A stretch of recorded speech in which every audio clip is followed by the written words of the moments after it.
Celebrating 4 years of talk like you've never heard it before. This is GABNET, the Great American Broadcast Network. Ladies and gentlemen, the history of talk radio. Political opinions have been a staple of radio since the early 1920s. Talk radio as a listener participation format has existed since at least the mid-1940s. WMCA New York's Barry Gray was bored with playing music and put a telephone receiver up to his microphone to talk with band leader Woody Herman. This was soon followed by listener call-ins. In 1948, disc jockey Alan Courtney began a call-in program on WGBS Miami. The Alan Courtney Open Phone Forum was a conservative and anti-communist political forum with coverage area over the southeast United States and Cuba. In the 50s, Joe Pine, John Nebel, and Gene Shepard were among the first to explore the medium. In recent years, talk radio has gained popularity with many new formats flourishing, including all sports in 1986 with the birth of WFAN New York. The subject matter for these formats are different, but the structure has remained the same for all these years. You might say, talk radio is a 20th century format. Until now, that is. It's 2014. And radio pioneer and innovator Alex Bennett introduces the Citizen Panel on GABNET, the first revolutionary idea in the format since its inception. The Citizen Panel allows for an open discussion to take place between the host and many listeners all at the same time. Listeners claim that it's addictive, producing stimulating discussions on any topic from politics to movies and entertainment. It's not liberal or conservative. It's open to all opinions and ideas. Log on to gabnet.net to listen and find out how you can participate. Listen to the programs on GABNET and take a step into 21st century talk radio. Spotify has 180 million monthly users and access to 35 million songs and podcasts. Now, all those offerings are going to have to move over and make room for GABNET programming. Yes, at long last, Alex Bennett's Ramble, Damian Chaplin's Exchange, Jack Bishop's The Intersection, and even the franchise MC's Arena and Michael Snyder's weekly movie reviews will be fighting for space on this massive platform. Each day, the programs are updated, so you can hear them on the Spotify app, available for all smartphones and game consoles. Or you can just go to Spotify on the web at spotify.com. So, give us a shot on Spotify. There's a 35 million to 5 chance we'll get people to listen to talk like they've never heard it before. Jack Bishop of GABNET's The Intersection, Tuesdays through Fridays at midnight Eastern Time. It's everything from what's going on with the new royal couple to what's happening with that grumpy old man in the Oval Office. Movies, music, old TV shows, you name it. From thoughtful discussions to out-and-out fights like my grandma would referee between my uncles. So from mild to wild, join me, Jack Bishop, Tuesdays to Fridays at midnight for The Intersection on GABNET Live. It's talk like you never heard it.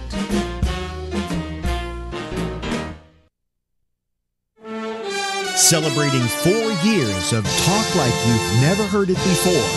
This is GABNET, the Great American Broadcast Network.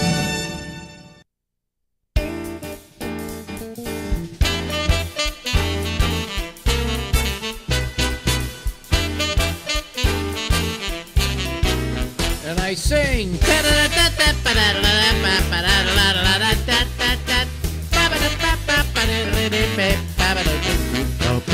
Hey everybody, I'm Alex Bennett and this is The Ramble.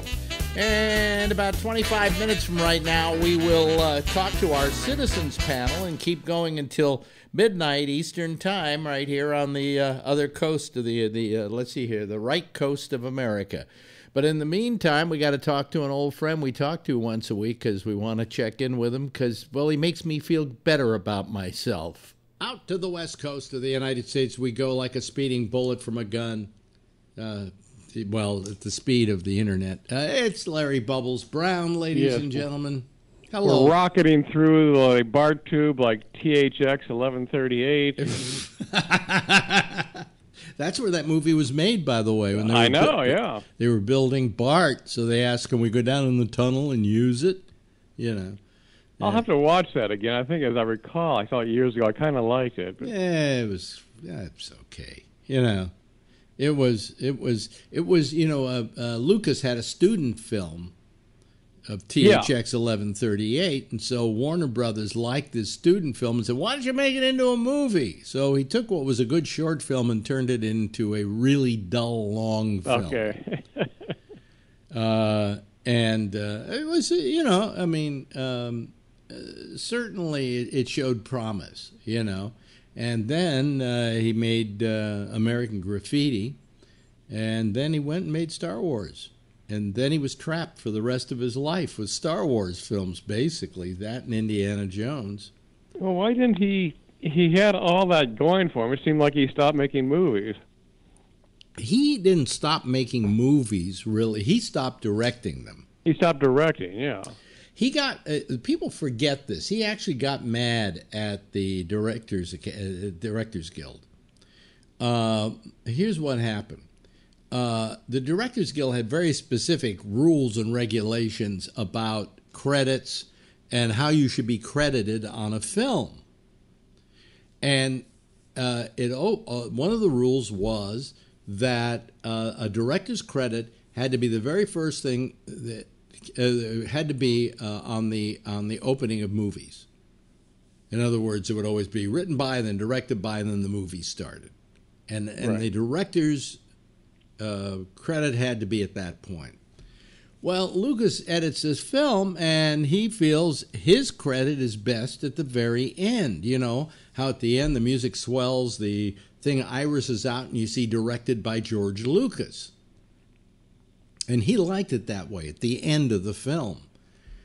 And they said, no, you got to put it at the beginning of the film. He says, I'm not putting it at the beginning of the film. And they said, well, you've got to, or we're going to fine you. And he said, no, you can't fine me. I quit the Directors Guild. Wow. And he quit the Directors Guild over that and ran the film the way he wanted to run it. Now, my thinking is, what a stupid rule. I mean, if a director wants to put his credit at the very end of the film, then who does it matter except to the director where he wants people to see his name? But that was part of the direction, actually. That was enough for him to be mad enough at the Directors Guild to quit. And from then on, and then they made some rule that said, yeah, it's okay to put it at the end because the film was so successful. So they changed that rule. But he just never liked the Directors Guild and wasn't about ready to join again in order to direct the movie. So he brought in other people to direct the other ones. Now, maybe that was a good idea because later on, when he came out with the next three after the first three, he joined the Directors Guild again, and he directed them all, and they were really terrible, terrible movies. That's what I've heard. Yeah. So, you know, and when people would say, well, gee, it wasn't really that good a film, I'd like to point out, I said, you know, it's only the fourth movie he's directed. And they went, what? And I said, well, you got THX 1138, you got American Graffiti, you got Star Wars, and then you've got like whatever that first one was called in the second part of the trilogy, or the second trilogy, the first three episodes of the trilogy that were released secondly, if that makes sense. He had only directed 4 films. Wow, he's a novice. Basically, and if you include the student film, 5 times. Well, hey, I think that most directors get better with age, not worse. You know, they learn their craft more. And so people were always amazed when I said that. I said, not bad for a student film. You know, I mean, it's only his 4th film. And they go, gee, I never thought about that. Yeah, well, you never thought about it because they always said Lucasfilm presents. But he always got other people to direct his stuff. You know, he didn't do Indiana Jones. He didn't do the last 2 Star Wars films. And by the way, they were very superbly directed because he got great veteran directors to do them. So anyway, that's the story of George Lucas. And Yeah, and you think I also thought that Coppola really hasn't done that many films when you think about it, right? Coppola did quite a few. I mean, he's directed more films than Lucas ever has. Yeah, but he was so good, you kind of wondered. He seemed like he kind of stopped, and I thought he was great. Well, you got to remember where he started. His first film that was released was called Tonight for Sure. Now, most people don't remember this. I haven't heard of that one. But it was a skin flick. It was an adult movie. It wasn't porn, but it was what we call a titty boom movie. It was like like a Russ Meyer thing, where Russ Meyer used to have all the women with the big breasts and stuff. Well, he was really kind of capitalizing on that, and it's about a guy in the Old West who all of a sudden, when he gets these visions, he sees all these women as being naked. All right? It was called Tonight for Sure. And I think he did another one of those, but I can't remember what the name of it was. But we got a copy of the film. I knew the guy who owned the rights to it at that point. His name was Arthur Morowitz. And he owned the rights to it. And I said, can we play it on Midnight Blue? And he said, sure. So we made a copy of it. I think we made a copy of it by actually videotaping it, by screening it on a wall and then making a copy of it that way. And we showed it on Midnight Blue as Apocalypse Then. And it was his first film. Okay? So he did a lot of that. He went over to Corman and he did, I can't remember the name of the movie now. It was, in my mind I'm just fucked today. It was a horror film with, I think Boris Karloff was in it. And it was so-so. All right. And then there was a film he did the worst Jack Nicholson film ever made. And I'm trying to remember what it was called. He didn't direct it, but he wrote it. Corman directed it. And it was the one that Nicholson always liked to just denounce. I never was part of that movie. I'm sorry. I didn't like that movie. That movie sucked. Wait a minute, let me see if I can find it. It was, and it was, what happened was they were making another movie with Jack Nicholson. He did another movie. I think it was a Raven or something like that. I'm trying to remember. Let me get his whole filmography here. And it was early on. Let me see here. Did he? What? The Terror. That was the name of it. He did the Raven, in which he was the young guy in that film. And they had, what happened with Corman was he had time left over with all the actors that were in the Raven. He had hired them for a couple of weeks or something, and he had about 3 days left on their contract, so he decided to make another movie. Let's make a 3-day movie. Let's make a 3-day movie, and he made The Terror with Jack Nicholson as the star. Jack, when I interviewed him years ago, I brought it up, and he said, that was the worst picture I ever made, because he had already been in Little Shop of Horrors and done a few films like that. And then The Terror came along, and it was he was the Lieutenant Andre Duvalier, okay? And the other actors in the film were, let me see here, other actors in the film were Boris Karloff, Dick Miller, if you may remember him.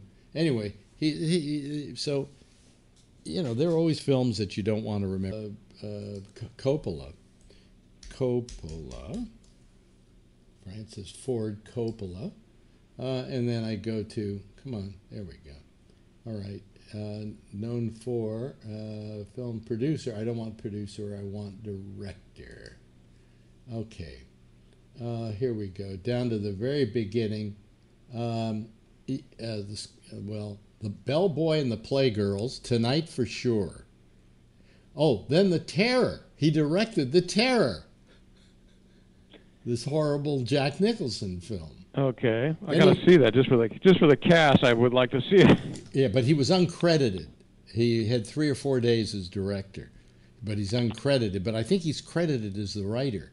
And then Dementia 13, that was the film I was thinking about. It was a horror film. Then You're a Big Boy Now, Finian's Rainbow, The Rain People, The Godfather. Then he got his rep. But he had done quite a few movies before he got around to The Godfather. Okay. He had done more films than Lucas did before he got to The Godfather. I saw You're a Big Boy Now when I was in high school, and I remember at the time I really loved it. Then I saw it a few years ago, and I just said, wow, I can't believe why I liked it. But at the time, it just... A lot of time for, in many cases for the times, the movies are good, But then you look back at them years later and you go, I didn't realize it was that badly written, that badly acted, whatever. Yeah, I was shocked. Well, because as you grew up, you expected more out of a film. And I've gone back to films that I loved and went, gee, this wasn't very good at all. I mean, I think we were mentioning last time I talked to you about, like, I Love Lucy. We loved Lucy. We thought that was a great show. You go back and watch them, they're really bad. Yeah, they're horrible. Yeah, they're really bad. But they're bad by comparison. For their time, you were going, this is terrific, To begin with, nobody did these shows basically on film with a live studio audience. So he invented that, Desi Arnaz invented that whole format of doing a TV show. So for its time, you went, wow. But now you look at it, and it sucks. All those shows sucked. Yeah. They were overacted. There was also, if you remember, acting styles have changed. If you go back to the 40s and you see some of those early films, there's a whole different acting style. And it's amazing that some great acting performances actually escaped in those days. Like Henry Fonda in Grapes of Wrath, for instance. Those films were well acted, but most of them were very corny because they were all stage actors who learned how to emote, Yeah, very emotive. Yeah, very emotive, Yes, let's go down to the theater. Margaret, I love you. Yeah, well, good. I'd lose my heart on saying that. Anyway, so what's happening in the wonderful world of Larry Bubbles Brown? Well, I got a little upset last week. I was watching Netflix. It's some show called Making a Murderer. Yeah. Have you seen that yet? No, I haven't. I've heard about it, but I haven't. Okay, well, you should watch it. But it got me. At one point, there's a kid who I think is innocent. He's a slow learner and had a bad attorney. So he lets the cops question him without him being there. And this kid's still in prison. And I think he didn't do it. And I've never liked the American justice system, and this made me hate it even more. I just think people trumpet how great it is. I think it sucks. Wait a minute. Let me get this straight. You have Netflix? No, my sister does. Oh, I see. Okay, I was. Yeah, I scared you, didn't I? It scared the shit out of me. I thought maybe we had brought you into the 21st century here, but yes. I guess not. But I could see how people, this, but I could see how people get radicalized just over the injustice of our justice system. Well, our justice system is always favored the rich. Yeah, it's not white privilege; it's green privilege. Yeah, it's very good, very good. Yeah, if you've got the money, Right now, for instance, as an example, we're fighting this whole fight over this apartment, the one we've been living in as squatters for the last 5 years. We've been fighting it, but the thing is, girlfriend has like a loan we can take out on her apartment. It's whatever loan, she can use the money for anything she wants to, and we have about $60,000. Well, so far we've had to pay out like over $50,000 in lawyers' fees. We paid that whole thing down, but we've had that money there. Okay. Anybody else would have been out of this apartment by now. You know, if you couldn't come up with the money to fight this really extensive legal battle, you couldn't afford to do it. I mean, Yeah. if we didn't have this loan that she had an ability to have, we wouldn't be able to get it either. You know, be able to pay for it either. But luckily, we've been able to pay for it, and we've been able to pay it down because she's working. And really, if you think about it, over a period of 5 years, what does $55,000 come to in rent? You know, next to nothing, like 10 grand a year, you know, so $1,000 a month. But still, if you don't have the money, if you're accused of a crime and you don't have the money, you're dealing with a guy who's doing the thing pro bono because he's appointed by the court to do it for you, or he's a public defender, and they don't work their asses off. They want the easiest possible plea so they can get on to the other work they got to do. Yeah, and that's what this guy does in this documentary. He actually works with the prosecution, and it's just terrible. Yeah. And so I assume the guy got convicted. He got convicted, and he's last year I just read it was going to be overturned, and then he was about to be released, and then another court came in and said, no, let's look at this again, and they said, no, keep him in. So, and you'll watch it. I was so angry I couldn't sleep for 2 nights. But was it just one episode that you watched, or? I watched about 6. It was probably about 10. So yeah. So you didn't get to see how it turned out? I saw it. I just saw him be convicted. Now they've got a second season. A new lawyer has come in to take this case. She's found new evidence, but you'll be able to see those episodes once you subscribe to Netflix. Or if I drive up to my sister's. You can't even get Netflix, can you? I don't think so. You have to have a. You should have a fairly decent. You have a high-speed connection. Not even a high-speed connection by today's standards, but you've got what? Dial-up. Dial-up. Wow. Gee, aren't they putting anything else in your apartment house? They don't. AT&T said they can't get into our building because it's so old. I think maybe the other people here must have Comcast or something. Well, if, AT&T saying, well, it's too old, we can't do it. But is Comcast in your building? Yeah. Well, why don't you call Comcast and see if you can get a faster line? You might only be paying a couple of pennies more now than you're paying for dial-up. You're right. I should do that. How much do you pay for you won't, but how much do you pay for dial-up? I'm paying 20 for dial-up. 20 for dial-up. I would imagine maybe 30, 35 tops. You've got yourself a high-speed internet coming in. 30, I definitely would do that, yes. See, the other thing about this was a concept that took me a while to wrap my brain around when I first did it. They said, well, listen, once you get this high speed, it's always on. And I said, what? Because I was used to doing what you do. Dialing Turn a number. the computer on. And it goes, you get the noise. Yeah, and you get the noise and all of that. And then but I wasn't used to that. And the concept of it's always on. And yeah, it's always on. Whenever you go to your computer and you go to put in a thing in your browser, it goes right to the place you're going. It doesn't ever turn off. It's always on. I think at least you could then, well, of course, what kind of TV set do you have? Oh, I just got it's not even a flat screen. You got a tube set? Yeah, I got the last two. I bought it in 06. It was one of the last tubes, yeah. When you drop, I think I got a hernia getting it up here. When you drop, how big is the screen? It's only like 20-inch. Okay, and so the thing weighs like 400 pounds. Okay, so if you die in your apartment, and the people that come in here, feel like they went through a time warp. You're gonna go, hey Charlie, you got to come in and see this. Look at that. He's got a 20-inch tube set he watched. He's got fucking dial-up, And, oh, look, there on the floor, a flip phone. What are you trying to do? Be the Museum of Bubs? What is this?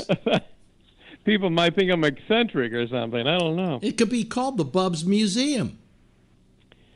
They could give tours. I think you've gotten to the point where you don't want to modernize your life, because if you do, you'll lose your reputation of being a Luddite. Well, people do. People. I mean, I tell you, I bring my flip phone out on stage. The audience just loses it. They can't believe it. The biggest laugh you get all night That's is the biggest laugh I get now. Yeah, I just hold the flip phone up. This is my phone. Yeah. And what jokes go along with that? I don't even have to tell a joke. That's it right there. That says it all. Yeah. Oh, boy. Oh, well, you know, I mean, if you ever modernized, we'd have nothing to talk about. Well, if you get out here, why don't you bring the video cam and we can shoot my apartment? We can make a little documentary. I don't bring a video cam. I bring my phone. My phone shoots 4K oh, that's right. You can video. Do that. It shoots 4K video. We'll come out. We'll do the documentary, the Bub Museum. The Bub Museum. I've never been in your apartment. Well, you will be. You will be. I gotta get you out here. Well, you were in my old neighborhood, basically, right? Probably like 10 blocks from your old place. Yeah. Yeah. I wonder how much my old place is costing now. Well, I just saw it's the studio in my building. Someone left their rent stub down in the lobby, or they were paying $3,000 for a studio, and yours was much bigger than a studio. A studio? Yeah. Oh my God. Jesus Christ, that's ridiculous. Yeah. And probably in your apartment, when AT&T says it's too old to put in internet, right? Yeah, they said something about a wiring or something. It's not going to. They said that they can put it in, but it's going to be not much faster than dial-up. So they're getting $3,000 a month for a studio in this older apartment house? Mm-hmm. Well, that's amazing. That's amazing. And what were you paying for your place? I was paying, and when I left, I had two apartments. One I was paying, I think, $1,800 a month, and the other one I was paying $2,300 a month, something like that. Okay. A lot of money then. Well, was I paying $2,300? I can't remember. I think it was $2,300. I think the other one was like $1,200 or something. The whole thing came to about $3,800 a month, but for two apartments. Yeah. Okay. Now you couldn't get one. And one of those apartments for a while was being paid off by the company in Sacramento because I used it as the office, as a studio. Right. So they paid the rent on that. So, but even at $2,300, was it $2,300 or was it less? It might have been less than that. I think it was less. Yeah. I think it was like $1,800 or something. But anyway, it was. I mean, now I would say it's going for $4,000. Oh, easily. So I mean, that's the way things are in San Francisco. Overly expensive towns I can't afford to move back into. Yeah, I know a girl that lives in Noe Valley. She's a lawyer, and she's got rent control. She's paying $3,000, and they want to kick her out because the units are going for $5,000. Oh boy. Well, they hope you die. Yeah, probably will. What are you paying? $1,000, something like that? You telling me? No, half that. $500? Yeah, a little more. $500 and a studio. You've got a studio too. In that apartment is now going for $3,000. Oh, I'd be surprised if they wouldn't come and try and kill you in your sleep. Hey, we've run out of time.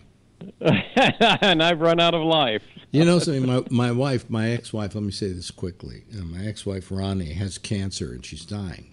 Okay, they give her about 2 years. Okay? Ooh. And I do an interview with her every 2 weeks, right? So a couple of weeks ago I said to her, well, your time's up. And I went, wait a minute, that's not what we want to say, is it? But she has a good sense of humor about it. So, anyway, thanks, Bubs. Thanks, Alex. Larry Bubbles Brown, ladies and gentlemen. Celebrating 4 years of talk like you've never heard it before. This is GabNet, the Great American Broadcast Network. And that, of course, was the famous, fabulous Larry Bubbles Brown. If you live in the San Francisco Bay Area or its environs, and you see that he's playing somewhere, go see him. He's one of the funniest human beings I know. Okay, capable of being hilarious. All right. Okay, hey, listen, we have good news for you tonight. Phil isn't going to be here. It's another Phil-free night because he's coming back from his carpet convention. So, it's feel free to call and be a part of our citizens panel where you can get a word in edgewise because Phil isn't going to be here tonight again. Last night he couldn't do the show because he was seeing his mother wherever he was.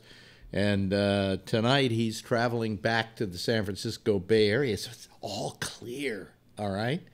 So give us a call. Oh, wait a minute. I got to open up you can't call me unless I open up the lines, the Skype lines. Is it proper to say call me when I'm using Skype, or is it just Skype me and we'll leave it at that, okay?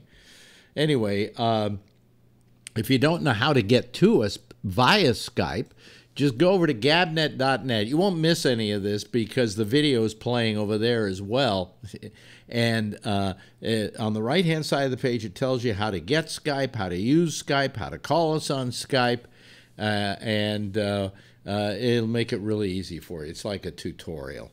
One night I've got to do on this show one night just to try and encourage new people to call, because I really want to encourage new people to call.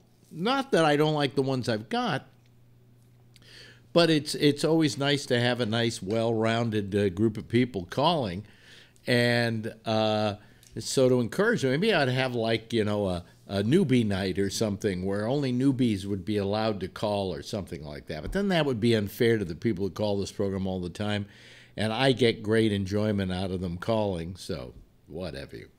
Anyway, the viewership has gone down precipitously since we had Bubs on, so I'm glad for that, all right? And then I guess it went down because people went, oh, well, Phil isn't going to be here. Well, I don't even want to listen to that.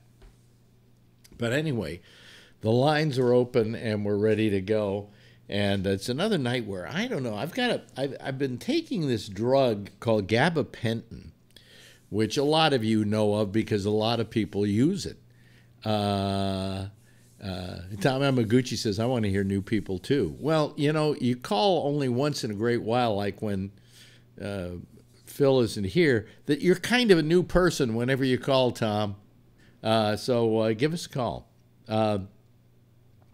Anyway, this gabapentin, it's for, I got this numbness in the feet, and then the feet kind of hurt and everything.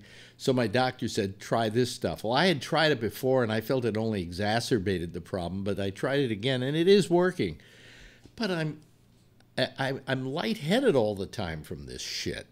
And I take just very little of it. I'm not taking the required amount that he would like me to take.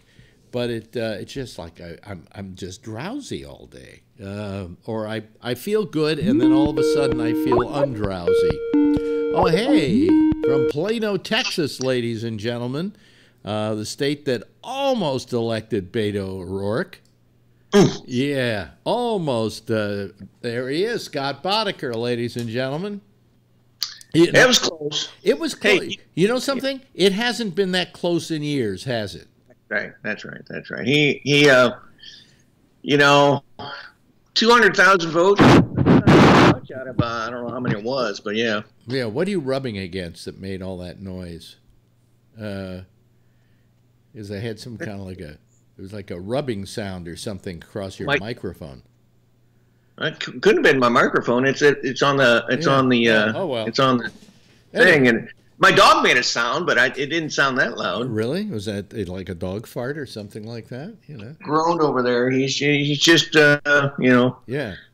But anyway, I mean, I was really happy with the whole Beto O'Rourke thing because, in spite of the fact he didn't win, to come that close in Texas and be a lefty is pretty good.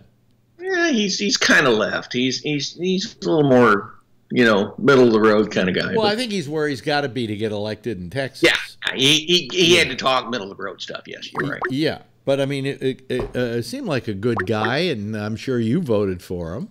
Oh, of course I did. Yeah, and he could run for president. I don't care. Yeah. Yeah. It's like Abraham Lincoln did, right? Abraham Lincoln lost his bid for the Senate to Douglas, wasn't it? I think so. Yeah. Then he went in, yeah. Yeah. So, what the hell? Hello there, Rob. How are you? Good. I'm real good. How about you? Yeah, I'm okay. I'm just, I'm gabapentin loopy. Well, you know what it is? As you get older, they give you drugs, and they don't care what it does to you. Because if you're old, what does it matter if you're a little loopy all the time? Well, it does matter, Oh, absolutely. What if this new pill doesn't allow you to get a hard-on any longer? You don't need it. That's what you have to look forward to, kids who are listening to me as you get older, or doctors who just go, he's going to... They stopped giving colonoscopies after 75, and you know what their reasoning is?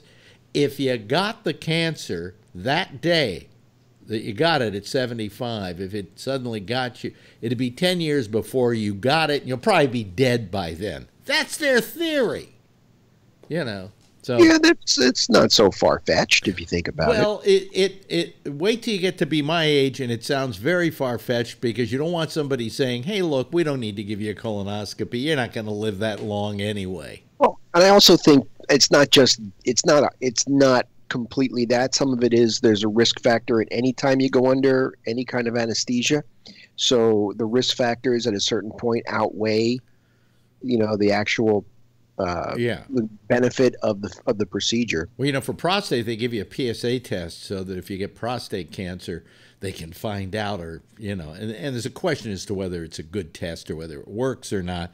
But they stopped giving them. It's recommended to stop giving them at 75 because the panic that would give somebody if he has an elevated PSA compared to the results. They say it's so slow growing at that age.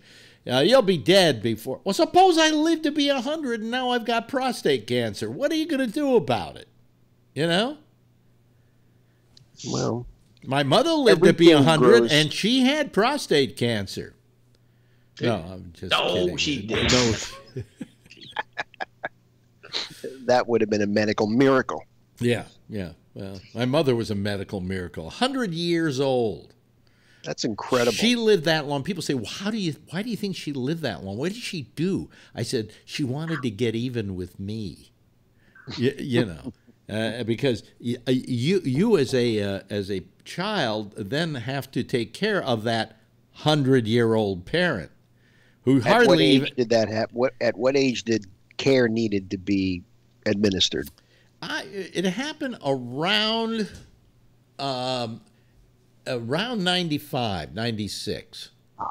I was very lucky that way, and part of the reason is that I was you could call me a bad son, but I think I was kind of a good son in that I let her pretty much take care of herself. In other words, she still was going to the grocery store and getting groceries and lugging them back, and it wasn't like I was fawning over her. And it gave her a great sense of independence, and I think that's why she lived to be 100. I think kids who fawn over their parents as they get older and are just there every minute rather than let them be self-sufficient are killing their parents. Does that sound reasonable? Well, I see what's going on with my mother, who's 88. Yeah. And it's been a year and a half now that it's been more than 2 years that she hasn't been able to drive anymore. We took the license away. So that makes her, because she doesn't live in a city, that makes her dependent on somebody. She needs to get around. She needs to go shopping. And so she needs someone to take her. Right. And then after that, it becomes an issue of, well, now she's getting dementia. And so she can't even make a shopping list anymore. Yeah. Yeah. Well, and then, she loses her ability to cook. And so, it's not a matter of doting. It's a matter of assessing every time you see her, that we're thinking this is going to be the last Christmas that she's going to be living on her own. Yeah. Well, it's not going to be this way next year. You know no what? way. You know what happened with my mother? You ever hear this thing about and the old lady broke her hip and then she died? Yeah. Oh, yeah. And you Absolutely. go, how do people die from a broken hip? And the answer is, I began to see the answer. What happened was she broke her hip at 95. She didn't fall down or anything. The hip just said, that's enough, and it collapsed on itself. So they then put her in the hospital, and they put a pin in there, and they rebuilt the hip, and everything was fine, all right? There was no reason why she couldn't walk. It's just that she had to learn how to walk again, that she had to take it easy, and she had to use a walker a little bit. And we couldn't teach her to do that because her dementia was so prominent. So consequently, she had this $10,000 hip and could not walk again. So that meant that we had to institutionalize her, you know. And we first put her in this one place. It was just terrible, but it was the one thing we could do. And then we managed to get her into the Harvard of old folks' homes, called the Jewish Home for the Aged in San Francisco. And that place was wonderful, just wonderful. I was so lucky to get her in there. And we simply gave them all her money, and they kept spending her money every month until it ran out. And when it ran out, they had a policy that nobody ever gets kicked out of the Jewish Home for the Aged. So that's how that was taken care of. And she stayed there for, I think, about 5 years, you know. And but, I mean, after that hip incident, her cognitive stuff went south, and, you know, it was one of those kind of things where, yeah, she recognized me. You know, that wasn't the problem. They're living in a dream world. My mother will tell me that I was with my mother all day today. We ran around. We were in Brooklyn. My mother hasn't been in Brooklyn in 30 years. My grandmother's been dead for more than 30 years, but my mother was with her all day. You know what was terrible? Well, so what I was doing is I had my mother in the hospital. I didn't have a job, and I was trying to get a job, and I had to go back and forth between San Francisco and go to New York for like 3-4 months at a time.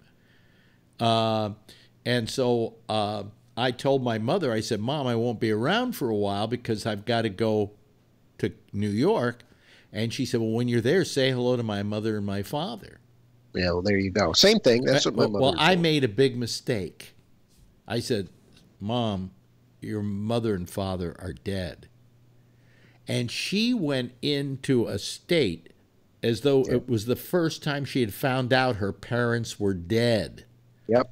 Doesn't pay to mention it. You just don't mention it. Yeah, I'll say hello to them.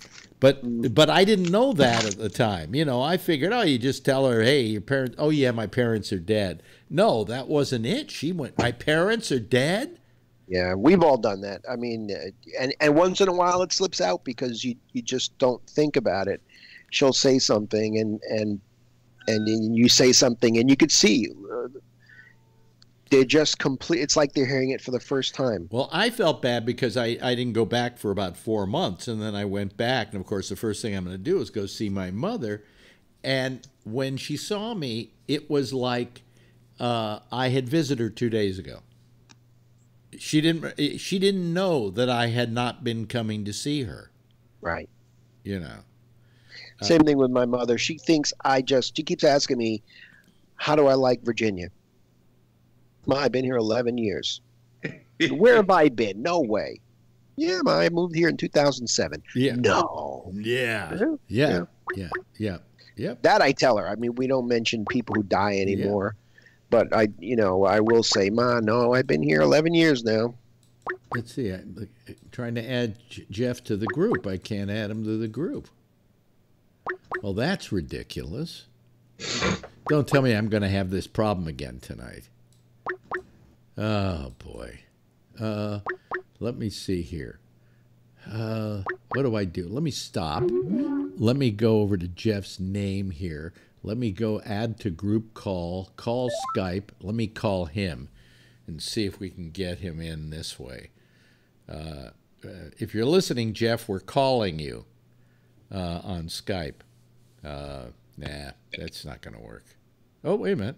I think he may be. Are you there, Jeff? Yeah, I am. Okay, turn on your camera. Okay. Okay, I was having some trouble answering the line for you. Maybe we're going to have that trouble tonight, and Skype is going to fuck me over. In which case, I'll hang up and have all of you call again. I was about to reset it. I'm going to do that again.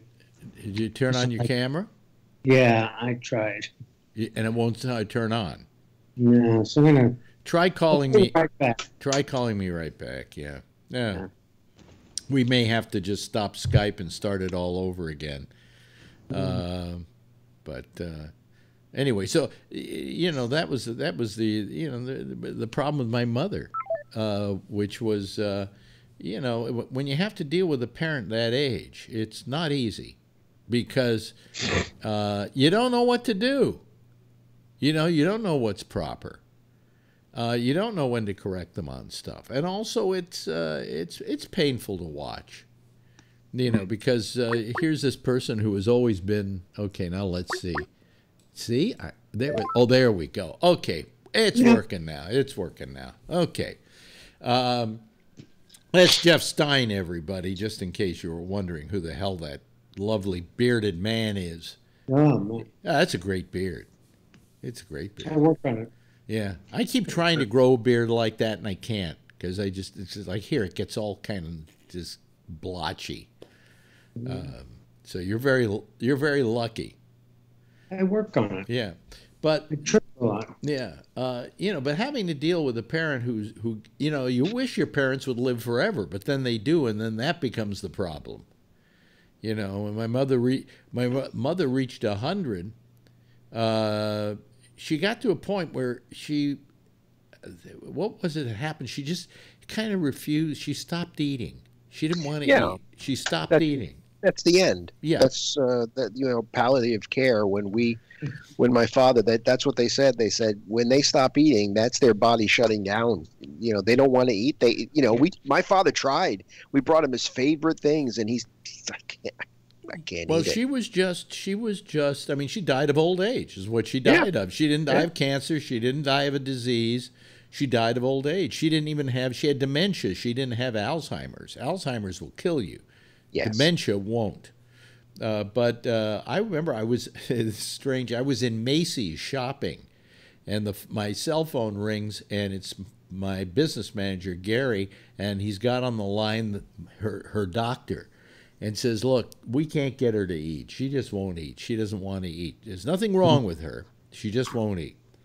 Now, we can either feed her intravenously and keep feeding her through tubes,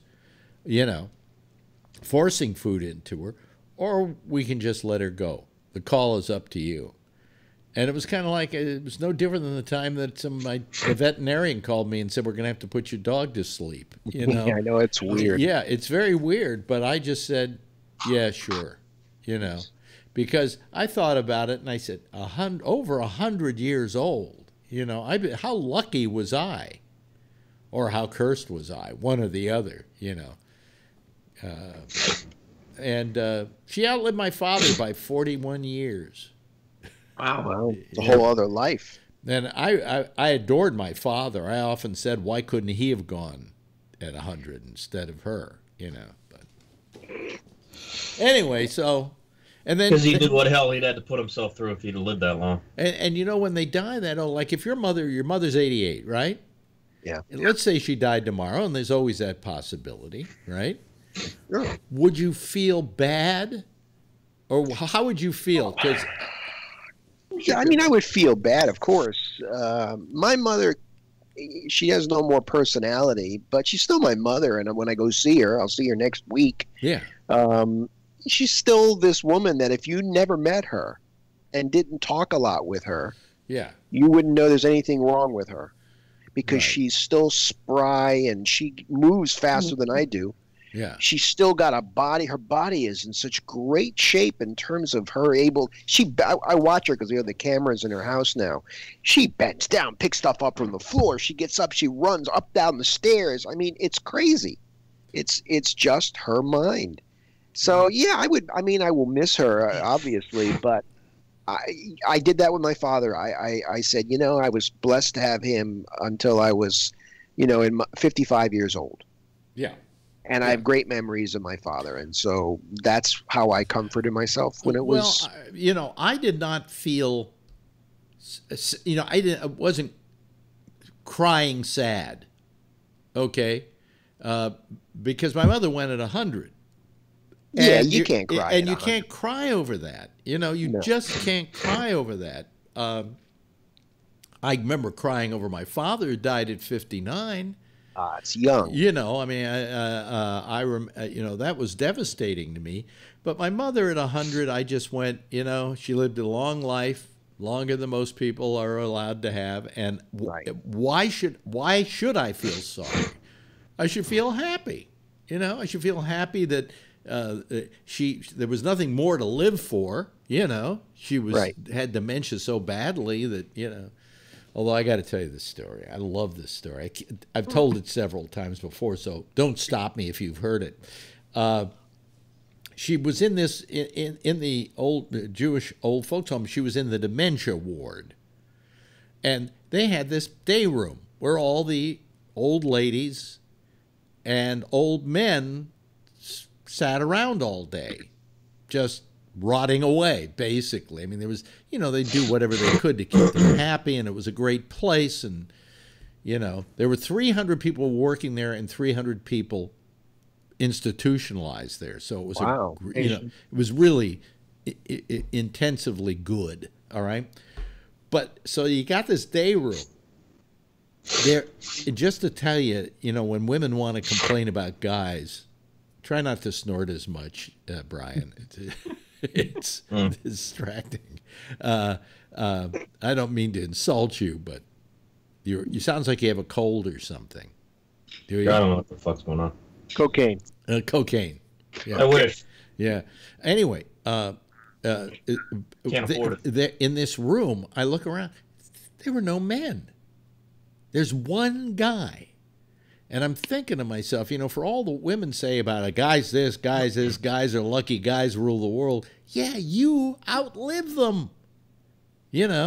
Women, and so in this room, nothing but women, one guy. And I'm thinking, if I were that one guy, and this were years ago, this would be like going to heaven. But at that age, it's not, right? And he would sit around and he would play the piano all day long for them. And he was very good. There's certain things that, like, as you get older, you don't forget. You could forget your son, your daughter, your whole life, what you did. But when it comes to playing the piano, it's just something you know how to do. So he would play the piano all day. And I would walk around this room, and I would go to see my mother and so on. And there was this one woman that every time I went in there would look at me and go, "You a cop?"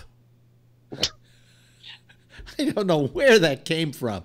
I go, "No, I'm not a cop." "Okay, you sure you're not a cop?" And every time I would go there, I'd walk past her and she'd go, "You a cop?" I never could figure that one out. Probably knew a cop that looked like you, and there was something in her demented little mind that thought I was a cop. I That's one of the wondered, wackiest places to be. What would happen if I said, "Yes, I am"? But anyway, yeah, it's strange. It's really strange. But, I mean, if you get that old, you need that kind of help. If you're lucky, you can stay. I don't know that I consider that lucky. Well, I don't want to die I see what you mean. I'd rather go out in a blaze.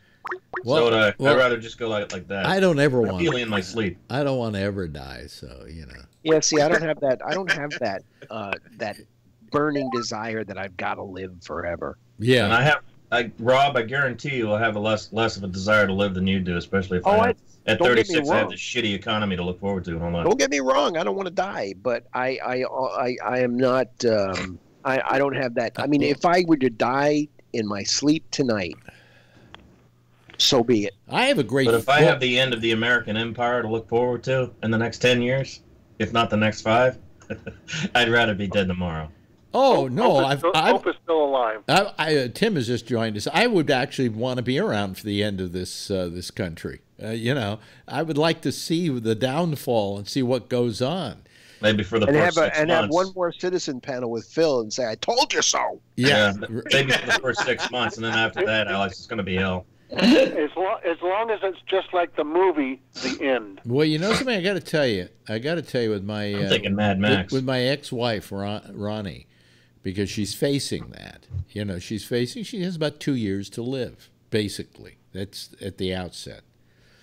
And the first thought that came to her mind when she told me about this was, what I'm pissed off at is I'll never get to see how the Trump thing turns out. Yeah, no, that's an interesting reaction to that. Mine is I'll never get to see I'll never get to see season 13 of Doctor Who. Everybody has different priorities, but no, that was the first thought she had. I'll never be able to find out what happens to Trump. Is she an atheist? Is she an atheist? Yeah, basically. Yeah. I mean, that bothers her. Listen, that doesn't bother me. I'll tell you. I wish I were God-fearing.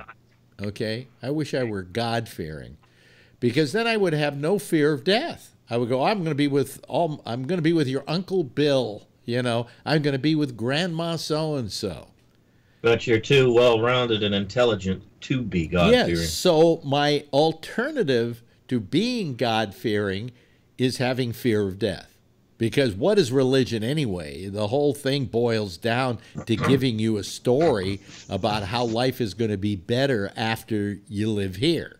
Yeah, but is oblivion bad, or is it good in that it brings about an eternal peace that you are no longer cognitively aware you are in either way, peace or misery? You are no longer cognitively aware of either. I compartmentalize the whole thing. I think organized religion is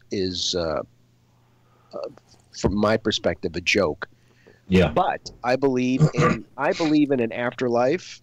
You're agnostic. And I believe that there is a greater power, who I don't know what you call him, who he is, but I do believe that at some point we're all going to be reunited again. I believe that. Okay. And maybe I believe that because it makes me feel good. But here's my question. If there is an afterlife, what was there before we were born? Yeah.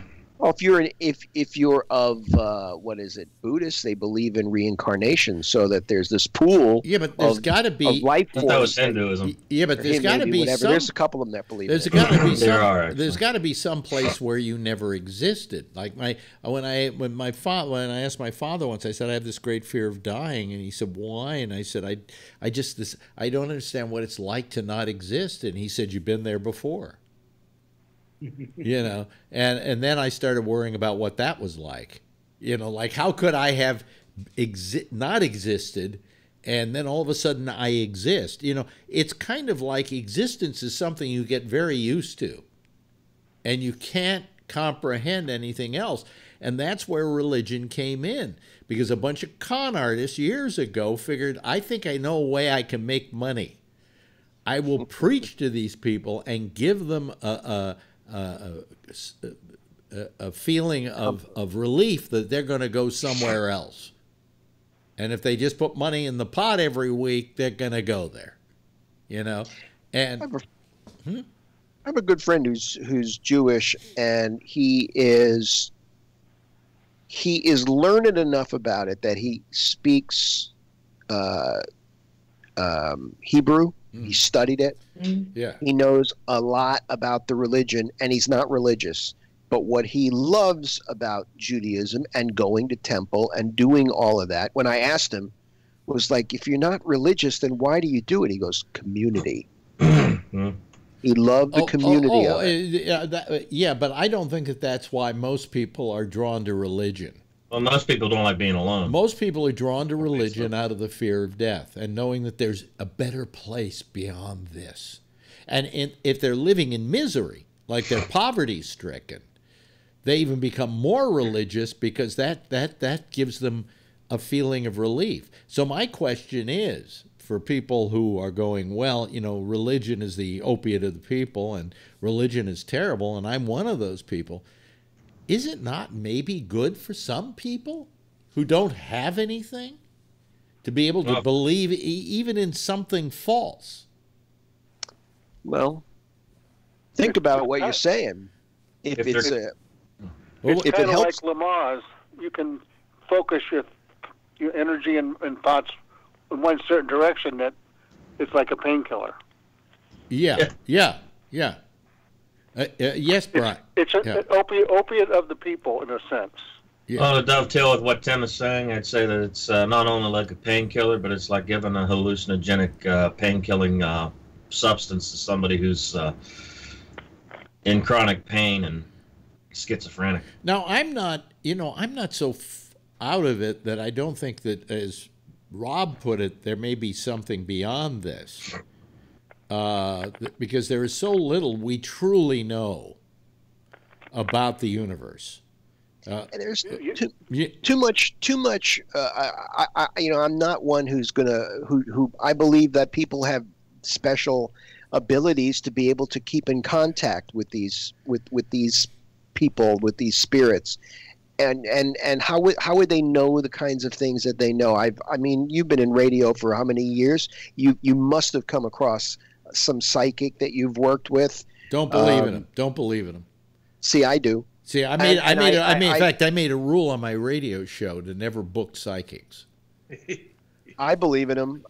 Because I've dealt with 3 in my career that I've had I didn't book them, but I was told they're going to be on your show once a week or whatever, and you're going to take calls, and then you're going to play music, and then you're going to go back to the calls, and these people told me things that there is no frickin' way in hell that they're going to know. Well, where are they getting this from? I used to have a guy on, a psychic on regularly, and the reason I quit having him on is one day I said, well, let me read your mind.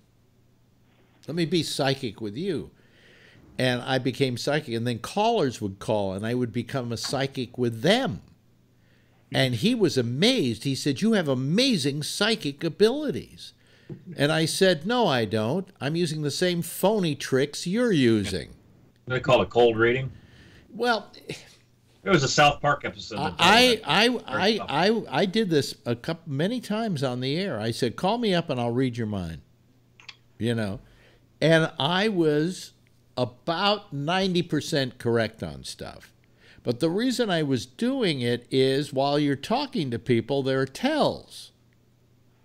And you can you can say things that are nebulous enough that they'll go, oh, wow, and that gives you a clue to something else. Like, I'll give you an example. There was this guy named Peter Herkos. He supposedly claims he's the guy that caught the Boston Strangler, which was a famous murderer up in, well, of all places, Boston. What's the coincidence of that? The Boston Strangler would be from Boston. And Peter Herkos came on my show, and he started reading my mind. And he said, I see you married. And I go, well, no, I'm not married. And he says, no, but I see you married. So, see, either way, he would have been correct. Okay? And that's the way psychics work. What they do is they throw stuff out, they judge your response, and then they pretty much are wheedling stuff out of you without you knowing it. And so, I just never liked, the reason I didn't like psychics, I wouldn't have them on, is because I felt they harmed people rather than helped them, and they conned them.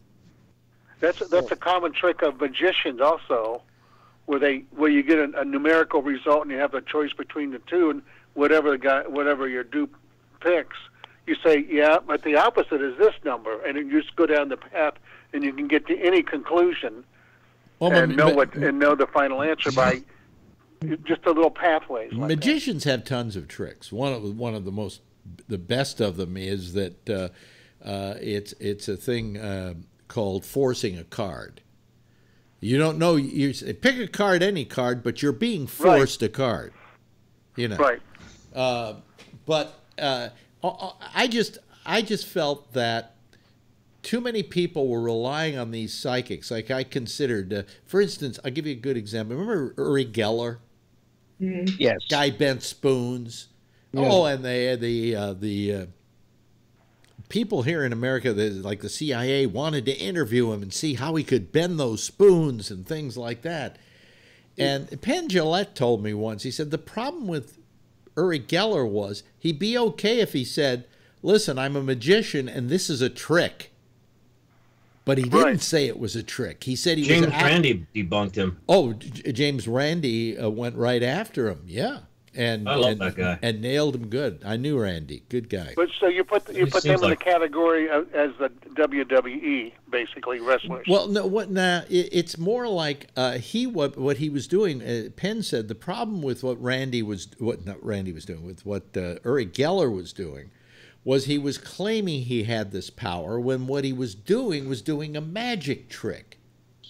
And that's fine if you want to do it as a magic trick, but if you say, I really can do this, and then you're letting people like the CIA interview you and be amazed by what you can do in bending spoons, and you must have some kind of psychic mind that can help the government, and then you don't say, hey, look, guys, cool it, I'm just a magician. This is a trick. And he said that's what bothered him, is he never said it was a trick. And that's what always bothered me about psychics. They're really wrong most of the time. And the people believe in them so much that they give them their money. And, a lot of these evangelists, the faith healers and stuff, a good example of that's another form of being a psychic, really, because they go out there and they go, you've got a mother who's dying, blah, blah, blah, blah, blah. So I just never wanted to be part of that. But you believe psychics do exist, right, Rob? So I had my first wife. We were engaged, and maybe a little bit before we were engaged. She calls me up one night. I was working nights at the time. She calls me up and she says, I just got back from a psychic. Now, this is a person they had never seen before. Mm-hmm. And the person, her mother, she and her mother went. My fiance and my ex-mother-in-law went. Yeah. And she says to me, is your father okay? And I said, yeah, why? Well, the psychic said your father's going to have a problem. I'm like, how did my father come up? She says, I don't know, just... I told him I was engaged, and he said, you better watch your father-in-law's stomach. I was like, I don't believe in this crap, right? Well, within 2 months, my father was in the hospital, had his gallbladder removed. Okay, and what if, wait a minute, what if, let me posture this to you, Rob, what if he didn't wind up in the hospital in 2 months? You would have forgotten that this guy even said this. That's correct. You're right. You're 100% right. I would have forgotten it. Yeah. But there have been many other times in my life where a psychic has told me something and I disregarded it, and it came to fruition. That's what I mean. I was like, yeah, sure. The first psychic I ever met was back in 1979 at this radio station I worked, and he told me all this shit about my career and things that were going to happen, and it was only one thing he wasn't right on. He described my girlfriend to a T. Yeah. But he said I was going to marry her, and that didn't happen. That didn't happen. But I asked him about my career. I said, I'm new in this business. It's 1979. I was working at my first radio station in Florida. Yeah. And I asked him straight up, what's coming from my career? He says, I see a change for you. He says, all I see is a wall of tape machines and you sitting in front of this wall of tape machines. And I had Hey, Rob. Yeah. Can I file a brief as a friend of the court? Go ahead. Michio Kaku is the famous celebrity physicist. Yes. And at the level of Stephen Hawking. He says that the order is so precise in the universe of how everything's designed down to the atom, that it had to be designed by some intelligent being. Now, it just wouldn't happen at random. But what does that have to do with what we're saying about psychics? No, it just says that there's most probable some other. Imagine where we're going to be at 1,000 years from now. The technology is ballooning. We can't even imagine we can't even do sci-fi that's going to really know what's going to happen in 1,000 years. But getting back to what Rob was saying, hello, Chris Ritter, by the way. We haven't seen Chris in a while. Are you in Nevada? Yes, I'm in By the Nevada. way, congratulations to Nevada electing a dead person. I really think that's... He dropped your name, and that was the difference. Hey, Alex. I just saw something. Apparently, you can mute other callers. I'm clicking on. No offense, Mr. Ritter, right? I forget his first name, but I was just playing around with the controls. I clicked on the circle, and it's giving me the option, mute and remove from call from my end. So maybe it's something you could explore from your end every time Phil runs his mouth. No, I'm not. I can't do it because I'm not using the same Skype you're using. Okay. I'm using the old Skype. I don't want to use the new Skype.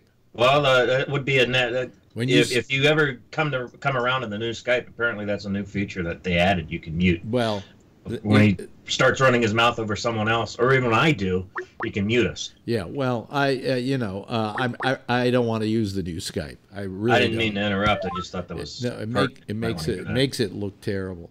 But anyway, when we're talking about.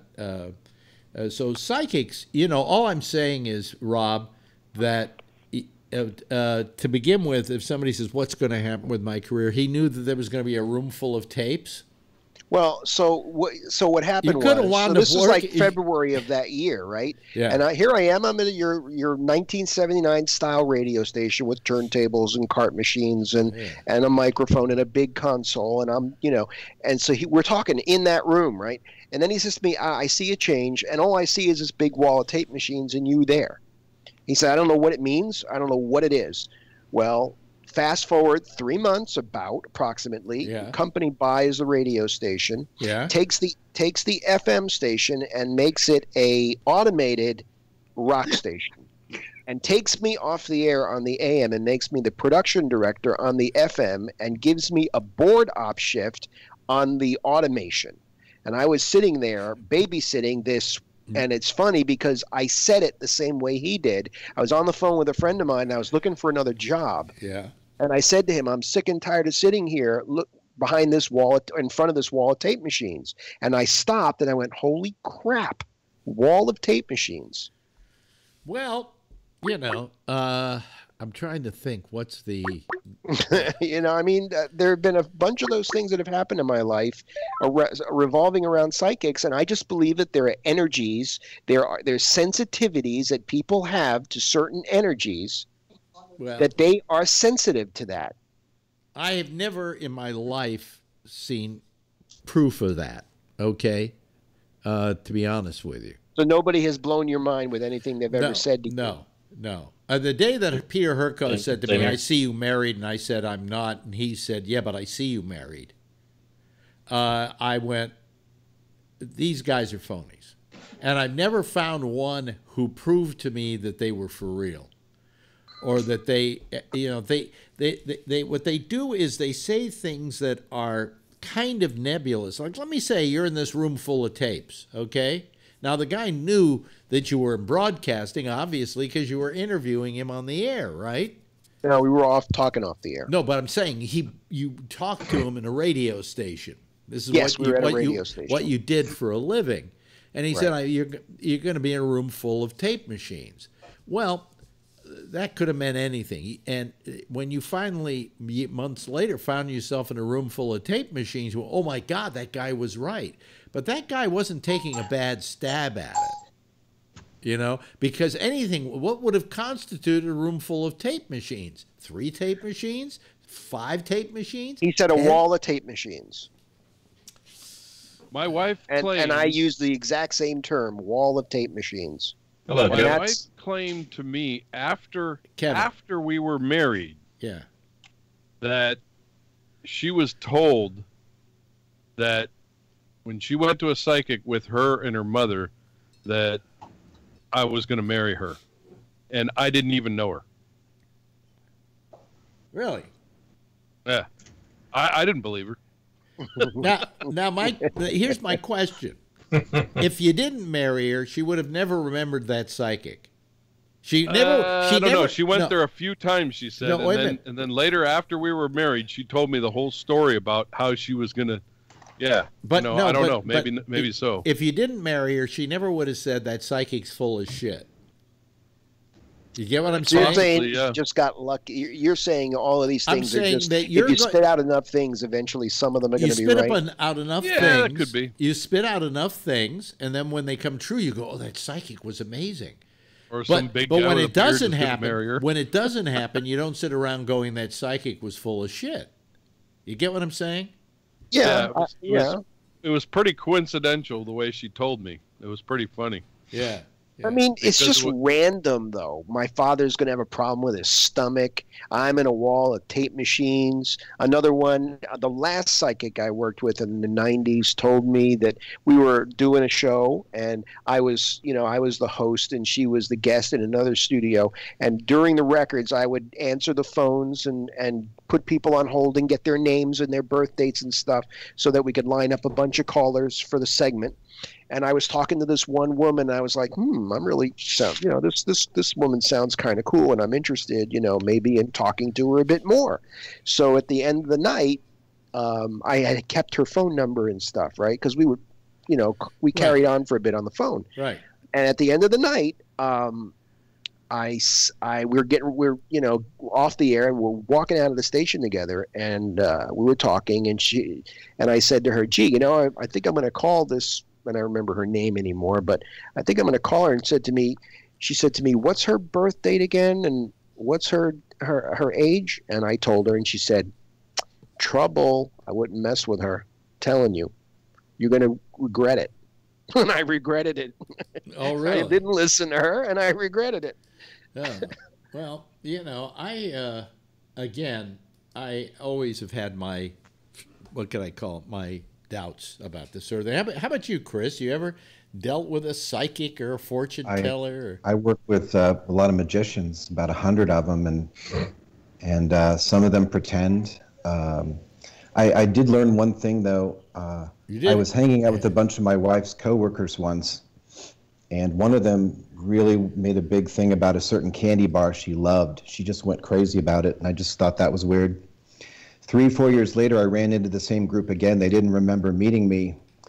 And I started acting, I was copying some of the magicians, doing the cold readings. And I said, I have this image of you have this favorite candy bar.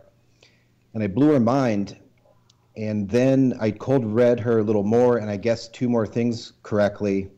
And all of a sudden, I didn't like what happened. I got surrounded, and they were deifying me. And I guessed another thing right that I thought was pretty simple-minded, but they were going crazy at this party. They really thought I was legit psychic. And I kind of explained my way out of it by saying, I can only get the frequency. It's intermittent. It's like a radio transmitter. I don't have it. I can't predict football games for you or give you stock tips. Yeah. And the one thing I walked home thinking about that night was, if anyone reasonable was psychic, they would not tell anyone. They would not open up to the public. And those people like Gene Dixon, and as you know, James Randi, he's kind of he's setting the tone for the whole magic industry. Penn Jillette is kind of an acolyte. Yep. And in fact, I met Randy through Penn. Good documentary on him. Yeah. And Randy's offered $1 million to any psychic, and no one's ever collected. And so either it's all bullshit, or a real psychic would never want that notoriety. Well, An Honest Liar, that's what it was called. Yeah, the documentary. The thing that, you having worked with, you say, hundreds of magicians, did you ever know any of them that believed in psychic powers? Maybe Really? One believes. He is a really nice guy. I can't tell if he believes in it or not, but he's using the BS to really be nice to people and to give them faith. I think he even tells Alzheimer's people what they want to hear. But he's a super nice guy. He would never rip someone off. Right. But he's using that stuff to make people feel good about their lives and maybe to keep them from making mistakes. I'm saying one of the reasons I don't think magicians in general are positive towards psychics is because they know the tricks. They know how it's done. Usually. They get fooled by other magicians. Yeah. But yeah. By the way, Bree, did you ever go to a fortune teller or anybody like that? Not that I can remember. I think I did when I was in New Orleans one time. Yeah. And I was just walking around one of the parts of the city, and I was with actually a woman from Cyprus, Turkey, and I think she was of gypsy descent, and I think she did it, and then I think I did it, but it's just a vague recollection of many years ago. Yeah. I certainly didn't put any weight into it. I just thought of it as this is just something we're doing. Like if we had walked past a dark chocolate ice cream soft serve, I would have got a dark chocolate ice cream soft serve. You know what I mean? Yeah. Tom Yamaguchi has written on our chat room, Alex is right, psychics are con artists, and then he adds, significant coincidence. And I think that goes back to what I was saying, is that you're going to remember those things that might have been said to you that happen, but when they don't happen, you don't go, oh, that psychic was full of crap. You get what I'm trying to say here? Yeah. Well, and a lot of people will twist things around to make it fit what has been said. Yeah, exactly. Plus, part of the art of being a psychic or playing a psychic is that you are intuitive and you're zeroing in on listening to what the people are replying to you and taking your cues from that and getting the next thing you say. Like, for instance, a good example, they caught Randy. Now that we mentioned Randy went and got this preacher. What was his name? That I had, what's his name? Prank him. I had Patrick prank him. I'm trying to remember. Pop-Off. Yeah. Pop-Off. The way Randy got Pop-Off was he found the frequency of the two-way system that went into Pop-Off's ear. And his wife would go around the audience before they went on, and she would listen in on conversations that people were having with each other, and they usually were like, well, I hope he can hear my grandmother, or I hope he can hear my father, or I hope he can help me cure my whatever, And then she would write all this shit down. Then she would go upstairs with the transmitter, right? And then keep talking to his ear. The woman on your left has an aunt. Her name is Margaret. She wants to know if you can reach her. And then he would go out and do this stuff. And what Randy did, and he showed this on the Tonight Show. He took the what do you call it, the transmission and what she was saying to him in his ear, and synced it up with the TV show where he was doing this stuff, and you could see that he was reacting to what she was telling him to do. So there are all kinds of tricks. I'm not saying that that's the way it happened with you, Rob, but in that particular case, that was just complete con artist. And believe it or not, Pop-Off's still in business. Well, look, there are con artists who are financial planners as well, right? There are con artists in all games. Absolutely. There's one in the White House right now. There was a guy by the name of Bernie Madoff. Oh, yeah. Love that name, by the way. Huh? Love that name. Yeah, great. Made off with your money. Yeah. Mm-hmm. Right. Made off with the 1% money, mostly. Yeah. How about you, Tim? You ever had any experience with psychics or fortune tellers or? Yeah, when I was a teenager, we went to a psychic church, and they told my friend. They didn't tell me nothing, but during the ceremony they told my friend about an injury in a certain part of his back from football a few years ago. Yeah. And we weren't from the neighborhood. So yeah, when it happens, and all they do once they get the hook in you, you start to believe in it all. But I'm pretty much on the fence. I think there's so much we don't understand, and I think there's a lot of charlatans. But I think there's some extremely intuitive people out there. Well, power of thought. It's the power of thought. I just don't think if you say it enough, you're going to believe it. I just don't think intuition is different. I don't think if you really had that ability, that you would want to make money off of it. That you would hey, give me $1 and I'll read your fortune. But unless you're a sociopath, maybe. Well, yeah, but we're not talking about Trump tonight. Anyway, but you have sociopaths in all work categories. Of course. Yes, you do. Jeff, ever deal with anything psychic or have anything psychic happen to you? No. I don't hear your microphone because you don't have it on. I'm too pragmatic. I just don't. I don't believe in stuff that I don't believe in. And, see, I've never had the guts to go put money down and go into one of those places. Neither have I. It's always been by happenstance. Yeah. I've never gone into a psychic. I've never given any money to do that. You look at the place and you go, she's got a neon sign. Right. Card, yeah, I know. You're right. And I'm not going to write a check for that. Well, I'll tell you a great story. I was doing a TV show, and my friend Bobby Slayton was on it. And we did this bit where we took the cameras and we went through the streets of San Francisco, and him doing bits with people and things like that. And we passed by this psychic, window fortune teller, with the palm in the hand and the whole and the window, the neon palm and all that. And on the front door was a sign that read, "Out of business." And Slayton looked at me and went, "You would have thought she would have seen this coming." Yeah.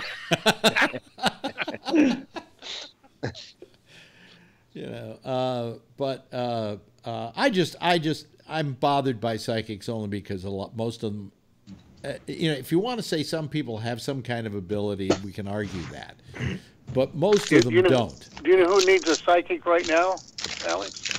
Oh, it's going to be something to have to do with Trump. I just know that from you. Well, no, the Florida Election Commission. Oh, the Florida Election Commission. Yeah, one, Broward County, the heavy Democratic county, were 2 minutes late getting it loaded to the website, so they rejected the vote in Broward County. That's bullshit, boy, I'll tell you. Every vote should count. I agree. Well, let's be honest. Florida is where Jews and democracy go to die. So, no, it's just a purple state. It's a very purple. Well, it has turned into a purple state. It was a very red state at one point, but it's purple now. And because it's purple, these votes are so fucking close. It's ridiculous. I mean, the Democrats picked up 2 more House seats today. Yep. We're up to 35 now. Now, you know who was the psychic? Chris Matthews on MSNBC. He said they're definitely, and this was early on, the Democrats will win 30 to 40 seats. Years ago, I was sitting at home watching Lyndon Johnson give a speech. He was going to give a speech about Vietnam. And so I'm sitting there, and I'm watching him give the speech. There's no reason for me to even say this, but I looked at the person next to me, and I said, I bet before the speech is over, he's going to say he's not going to run for another term. Mm. And sure enough, at the end of that speech, he did exactly that. Now, am I psychic? Or is that what we would call intuitive? And what is the difference between being psychic and being intuitive? In that case, nothing. Well, no, it's a gray area. There's the gradual differences in between. You can be anywhere along the scale. Yeah, and I think the frequency in which you have those moments are what separate you from somebody who can actually say they are one. And then you have futurists like H.G. Wells and even Kurzweil, the current futurist, who predicted things in the 70s that are happening now. Yeah, but that's not psychic. No, but I think that's just it's intelligence plus some intuitiveness too. You know, there was a woman named Jean Dixon, somebody mentioned earlier. Yep. And she made her, I think her whole claim to fame was she predicted the Kennedy assassination. That's right. That's all she ever predicted. But she made a whole career off of that. By writing books about predictions. She was always wrong. That was the only time she was right. Police would bring her in to try to help solve cases and stuff. Yeah. You know, and you know, the old line I've always had about even a stopwatch is wrong. You know, is right twice a day. All these people have to do is do it right once and make a big deal out of it and go out and get a publicist, and they've got a career. Yes, Chris. There's another scam. I guess you can't do it anymore, but these guys were putting out 900 tweets every April saying each possible World Series outcome, and then when the World Series would end, they delete the other 899 and say, "Look, I had it. Bet with me. Give me your money. I'll give you tips." You know. Really? So, and there was no record, and no one had saved this guy's, 900 tweets. That would only work once. Yeah, people caught on. Yeah. That would only work once because. What? Anybody meet Jimmy the Greek? No. Yeah. Yeah. Meet him? No. No. Remember him? Yes. He's, do you remember what was brought about his downfall? Yes. What was it, Rob? Tell everybody. He was on a broadcast and he made a comment about.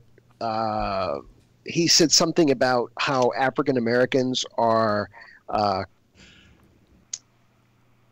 About their musculature. He said the reason they were so good at sports and so muscular was it was bred into them. Yeah. And I didn't see that as particularly being out of line. Because historically, that's exactly what slave owners did with these people.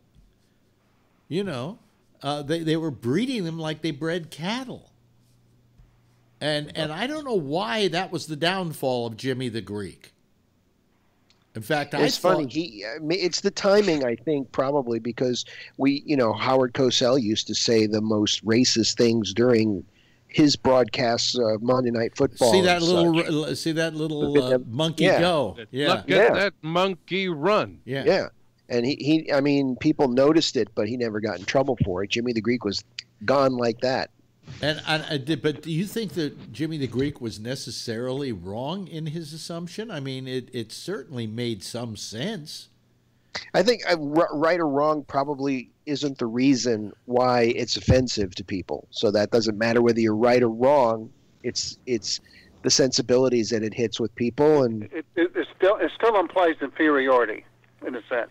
Right. Yeah, well, no, it doesn't. Didn't he make a reference to the jungle as well, though? He referred to them being bred in the jungle or something. No, he talked about their breeding when they were slaves in this country. And then brought them up here and the whole thing. That it was a history behind it or something, I thought he said. Because I don't know about you, but I know black guys who they don't do any exercise and they're buffed like crazy. Have you heard the Congress lady out west, or is it Mississippi, who said, "I like this guy so much. If there was a hanging, I'd be." I'd be in the front row. Oh yeah. Hello. Now they're posting her today. They're posting her quotes on billboards all across. What is it, Mississippi? Yeah. Because she's running. There's a runoff down there. Yep. Yes, Tom. Right. Hello, Tom. You got me. I just had to call in because. What you said about Jimmy the Greek, what he had to say was completely wrong. They did. As a matter of fact, they were not breeding slaves to be athletes. They were knocking up. He didn't say that. Knocking up the slave women. They had no genetic or breeding ground, and none of those traits would have been passed on. It has nothing to do with I don't think he meant it to be racist. He probably meant it to be complimentary, but it's still wrong. Yeah, but was that's it not? I just looked up exactly. It wasn't a broadcast. It wasn't a sports broadcast. He was on WRC in Washington D.C. on television doing an interview, and this is what he said. Well, they got everything. if they take over coaching like everybody wants them to, there isn't going to be anything left for white people. I mean, all the players are black. I mean, the only thing the whites control is coaching jobs. The black talent is beautiful. It's great. It's out there. The only thing left for us whites is coaching or coaching jobs. And then he went on to say the thing about, been bred that way. So is it the first part that got him nailed or the second part that got him nailed? Because I think it's both. The whole thing. I mean, when you take the beginning of that, and then you put the other part in context with that, he was racist. Yeah. Now Cosell, I think that was also unconscious and innocent. I don't think he really, but it's still racist. Like Cosell said, I don't think it was out of being mean spirited, but it was definitely. By the way, let me put a little side message out here. Jack, if you're listening to this program right now, would you kill your remote PC? You haven't disconnected from it. Okay, I just calling an audible here. Yeah, because he sometimes goes in there and then forgets to turn it off. So, and he's not using it. So, I just think that I thought the only thing he had said was that thing about they were bred to be strong. And that's what I thought too. Yeah, and then I just I googled the comments and they have the transcript of the interview he did. Yeah. Wasn't he drunk during the TV interview too? Yeah. That's they always a little lit up on that show anyway, weren't they? So. Most of these guys who go down are always drunk when they go down for something.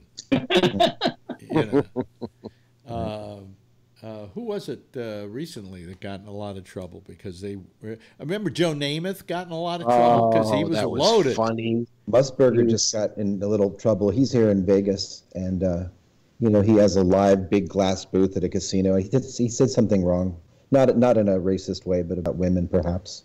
I can't keep track of all this stuff though. But Musburger just got rung up. Musburger's got a big drinking problem. Mm-hmm. Are we? So who knows?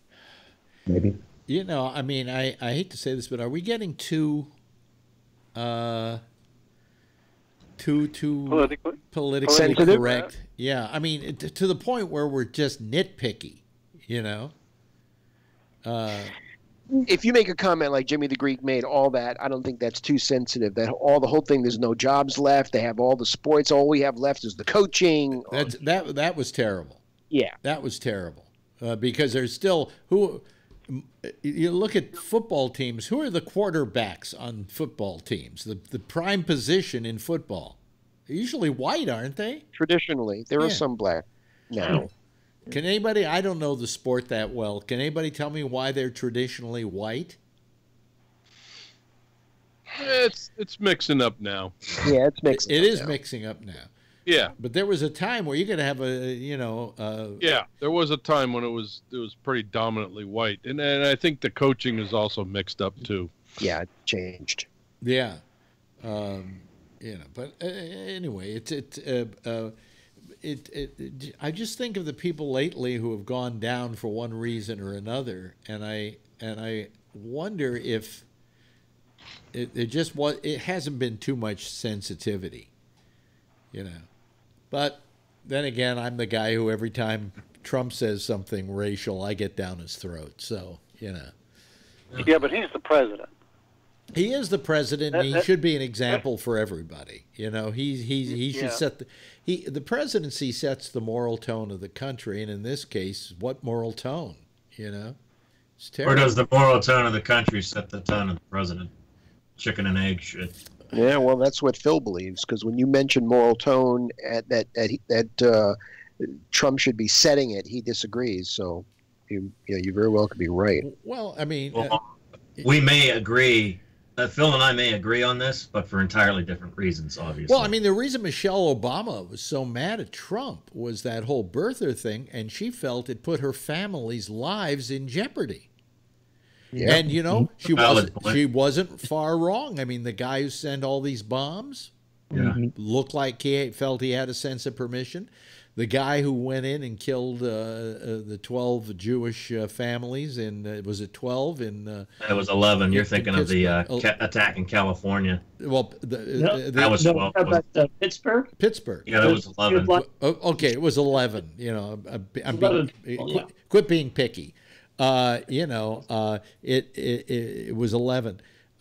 He certainly felt he had a sense of permission. Yeah. Where did that come from? So it's not the job of the president to be giving permission. My yes. My son's daughter she's in high school, and they've got Jewish racism stuff going on in the high school right now. Yeah. And where'd that start from? By the way, I haven't had Phil to tell me this tonight, but we have a full house, which is very nice. Yeah. We have a filth-free Thursday too. I just realized that. Yeah. Oh yeah. 2 in a row. Yes, and you can tell because Tom called. Yes, Tom. Not only damn, but God say that too. I was going to call that, but when you start talking about Jimmy the Greek. But did you hear there's a couple of things that have happened regarding people giving the Sikh Heil. Like there was a whole class of high school students, but they had a picture of them, but they weren't. Yeah, they were. Yes, they were. Well, here's what the photographer says. He told them at one time, everybody wave at your parents, and they all waved like this. Well, if you look, if you look at the picture, it looks more like people waving at the camera than it does that. In other words, if you want to impress upon the picture that everybody's giving the Nazi salute, then I suppose it looks like that. But if you want to say that everybody was waving, then you could say that too. Did you hear the interview with one of the guys in the photograph? Yeah, the guy that didn't wave? Yeah, he said he felt uncomfortable and he didn't wave. Well, there was a few people that didn't wave. No, there were other people that didn't wave too. I counted. Right, There were about 4 or 5 of them. Yes, Tom, what were you going to say?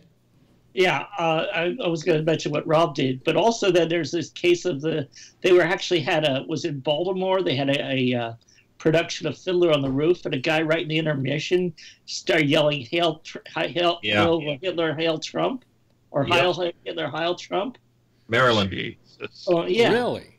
It's one of the people on the production team, I guess they were saying, they were expecting another shootout to occur. They were thinking of Pittsburgh. They thought it was going to be a repeat. On Broadway, they hired Pia Zadora. I don't know if you remember Pia Zadora. To play Anne Frank. And there was That's not right.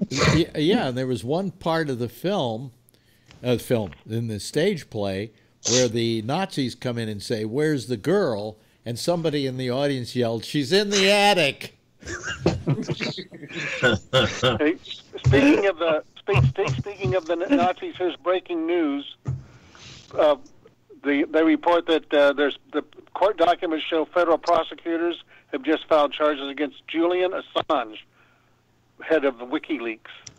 So here we go, people. That is a tragedy. That's Mueller. Don't you think that's Mueller? That is a tragedy. Because Julian Assange doesn't play favorites, and neither does Edward Snowden. I think he does. But he's not good. He's not good like Edward Snowden anymore because all the good people around Assange left him, and now he gets all his dirt from crooks and mostly Russia. Assange, he doesn't get freely. He was good, but he turned evil. He turned to the dark side. Assange has had his own agenda, and it is not doing what's right, particularly. He's not a journalist anymore. I mean, when he is allowing the Russians to see his result of his work, he's taken sides. He's a fake psychic. That's how bad he is. Yeah. Yes. Tom, did you have your hand up? Yeah, I was going to say, Alex Gibney did a documentary called "We Steal Secrets" about Assange and WikiLeaks, and he came out with a very bad taste in his mouth about Assange, and I'm trying to remember exactly, but he just like Assange just really did not act very honorable or ethical with him. Well, you know what's ironic? The same thing happened to Trump, whose dad had somewhat of a legitimate real estate empire in New York City, and Trump ran it into the ground, and eventually he had to go to the Russians for help, just like Assange did when he lost all of his philanthropists and people that had journalistic ethics. Yeah, well, I mean, I don't know where Snowden's name came up in the same breath with Assange, because they were two entirely different people and two entirely different Snowden only gave stuff to journalists. He didn't just dump it out there, and he had them vet it, and most of it was vetted at other sources. Well, he also didn't have an agenda. It seemed as though in the end, Assange had an agenda. He wanted to get even with the Clintons. Was part of his agenda. He wanted to use the power. He was like a psychic that really wanted to take advantage of people. Yeah. On the other hand, Snowden only gave out this information because he felt America needed to know what was happening. Yeah, he was patriotic. Yeah. Right. And where is he? Still in Russia, right? Right. And then we have Russia again, even for the neutral guy, right? Why Russia? Yeah. Why Russia? Why Russia? Yeah. That would be a good name of another documentary. Yeah. So this latest bit of news is that Assange is going to be indicted? Yeah, I haven't read the whole article. Just posted yeah, well, on MSN. now my question is, where does he turn himself in? At the Bunny Ranch, Yeah, I believe. Believe me, I love it how they went and indicted these, how many Russians? Yeah, well, come on, give yourself up now. You're indicted. Forget it. Well, actually, Papadopoulos was giving wrong information to the FBI. I love that name. Cooperating, they would have actually caught one or two of those Russians had he cooperated and told them the truth. Yeah. Tim, I love that name. Papadopoulos. I always call him Papa Cock and Piss. Boy, the way your mind thinks, boy. I know. Yeah. But that's why you have me on here, I'm sure. Oh, of course. You're a lovely human being. Scott's nodding his head in compliance. You're a lovely human being. I am a lovely human being. A wholesome human being. Hey, Scott, we never asked you. Have you ever been to a psychic? Only a Ouija board. Yeah. Well, even that's too expensive for me. Yeah. Ouija boards work because people want them to go a certain way, I use the magic 8-ball. That's my my before huffing it. Yeah. Yes, Tom. I was just saying, when you were talking about the psychics, I remembered I forget which comedian was on your show one day. He said he called the psychic hotline. The first thing the woman said to him was Visa or MasterCard. He says, "Hey, you're the psychic. You tell me."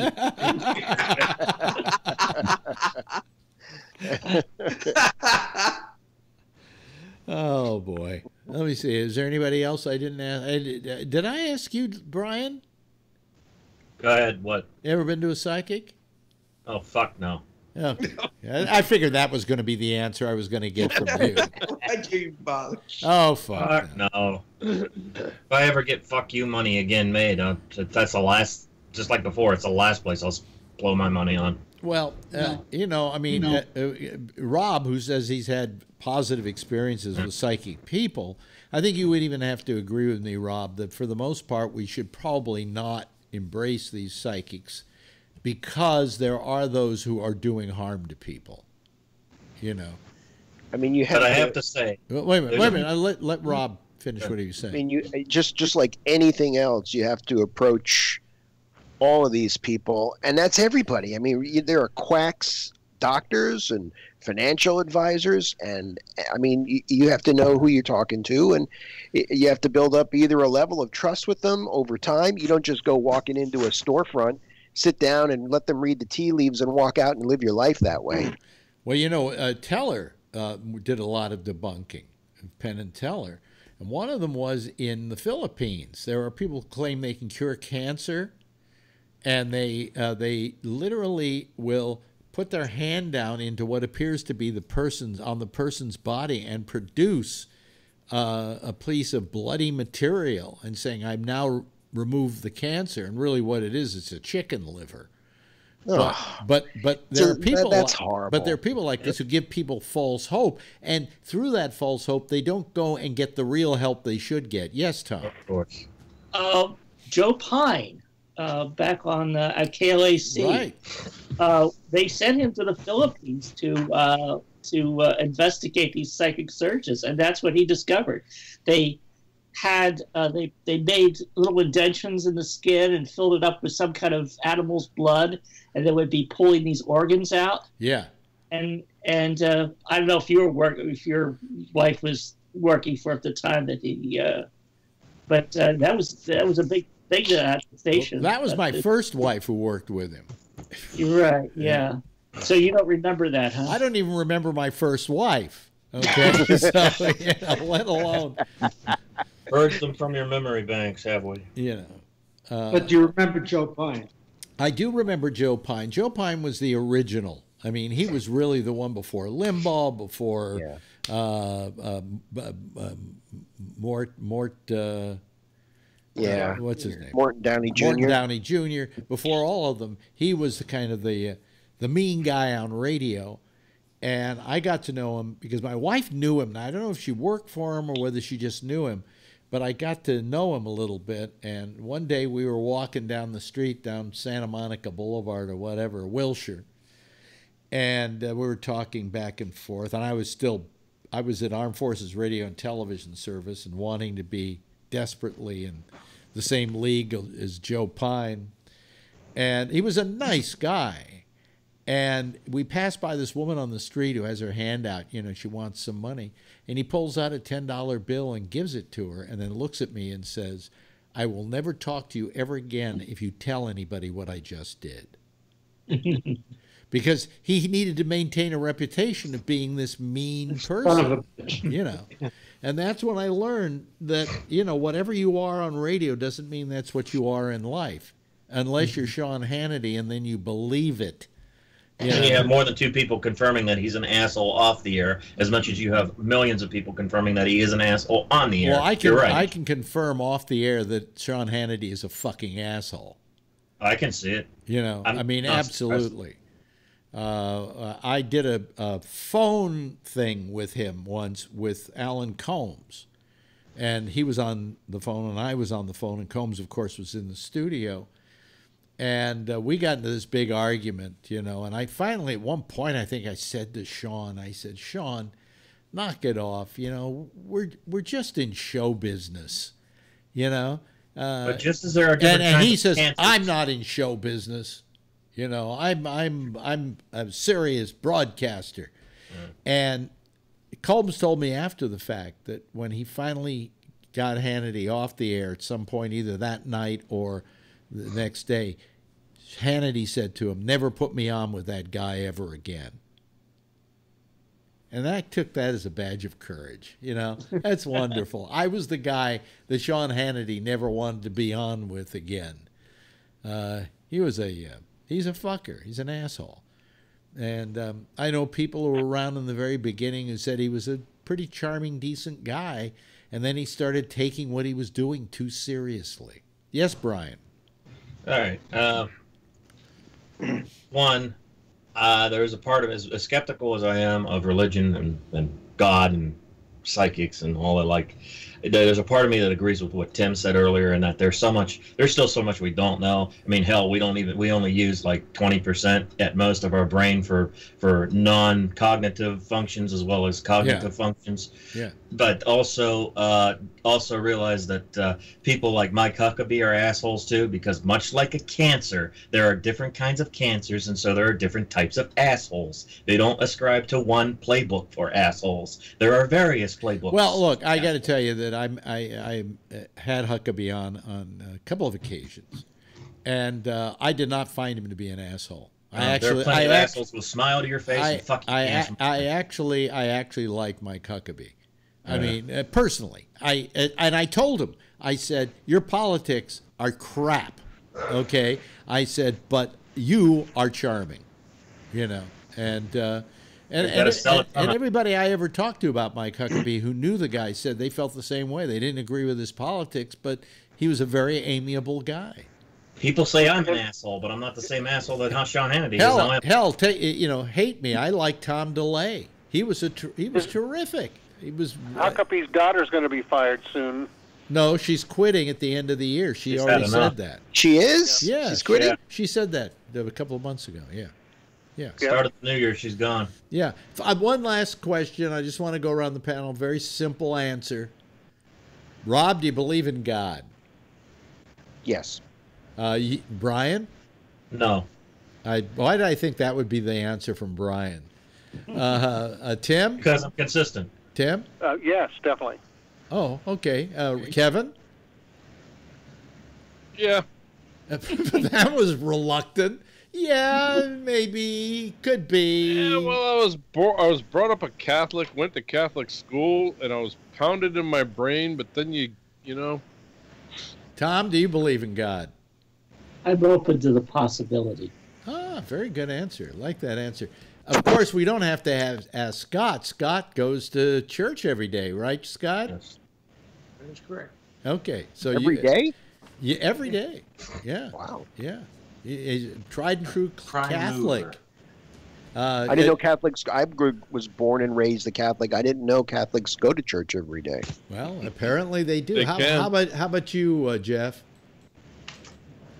Not a player. Not a player. No. Yeah. Okay. So out of all of you so far, the only person who said he didn't believe in God. Well, there are two of you, Brian and Jeff. How about you, Chris? I'm with Tom. Huh? You're with Tom. Yeah. Yeah. Open to the possibility. Yeah, I got you. And how about you, Bree? I believe in a prime mover. Yep. Wait a minute. Would that be your rectum? Yeah, I know, right? That's my prime mover. That's what they're going to rename Uranus in 1,000 years according to Futurama. Your rectum. Yeah. Okay, because it's interesting the answers I get to that question. If we had time, I would ask how many of you gave the answer yes because you weren't going to hedge. You were hedging your bets.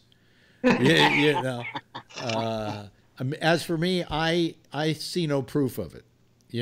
And eventually, and people say to me, "Well, if you go to heaven and there is a God, and you don't believe in God." What's he going to do? Is he going to let you into heaven? And I said, of course. If he's as good as you say he is. I just didn't want to get struck by bolt lightning. Yeah, right. Lightning stuff. Huh? I'll be the first one. Hey, Alex, there's a Alex? Netflix show called The Good Place. Excellent. You know what they say in quantum theory? What? The observer can affect the actual reality outcomes. Okay, and with that, we should end the program. Everybody, give a big wave goodbye. Thank you all for being part of the Citizen Panel. There they go, ladies and gentlemen. And I likewise will wave goodbye to them. There we go. Okay. Thank you, guys. I really appreciate it. Good show. Really good show. We talked about a lot of shit, too, which is good. That's stuff we don't normally talk about. Hey, I'm out of here. Next is the intersection with Jack Bishop. That will be closely followed at 1 o'clock in the morning Eastern Time by Connections. That comes out of Florida. Tomorrow night, he wasn't on tonight, but tomorrow night, Damien will be back with The Exchange at 9:30, and at 10 o'clock, hey, it's me. Same time, same station in life. In the meantime, as always, if you see her, tell her I love her, okay? Bye-bye, everybody.